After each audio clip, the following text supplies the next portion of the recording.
Hi hello నమస్తే అండి. Welcome back to my channel Soumya Katuri.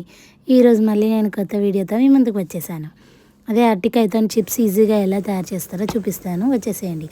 అరటికాయను మనం నార్మల్గా పొట్టు తీసుకునే దాంతో నీట్గా ఇలా పొట్టు తీసేసుకొని పక్కన పెట్టేసుకోవాలి. తర్వాత సన్నగా చాక్తో ఆర్ మీ దగ్గర సన్నగా తురుముకునేది ఏదైనా ఉంటే దాంతో సన్నగా కట్ చేసుకొని డైరెక్ట్గా వేడివేడి నూనెలో ఫ్రై చేసేయండి.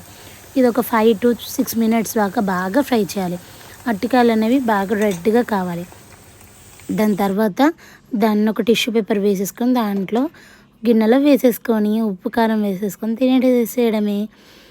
కావాలంటే మీకు చాట్ మసాలా వేసుకోవచ్చు, ఇంకా మీకు ఇష్టమైన ఏ మసాలా పౌడర్ అయినా వేసుకొని ఇంట్లో ఇలా టేస్టీగా హెల్తీగా చేసేసుకొని పప్పులో కానీ డైరెక్ట్ చిన్నపిల్లలకి అన్నంలో అయినా కానీ హెల్తీగా టేస్టీగా తినేసేయండి. మరి నా వీడియో మొదటిసారి చూస్తున్న వారైతే please like, share and subscribe చేసుకొని నన్ను సపోర్ట్ చేసేస్తారని నేను మనస్ఫూర్తిగా కోరుకుంటున్నాను.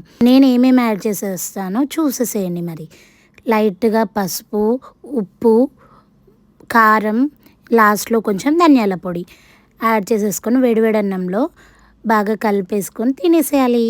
Thank you for watching my video అండి. లైక్, కామెంట్ అండ్ షేర్ చేయడం మాత్రం మర్చిపోవద్దు.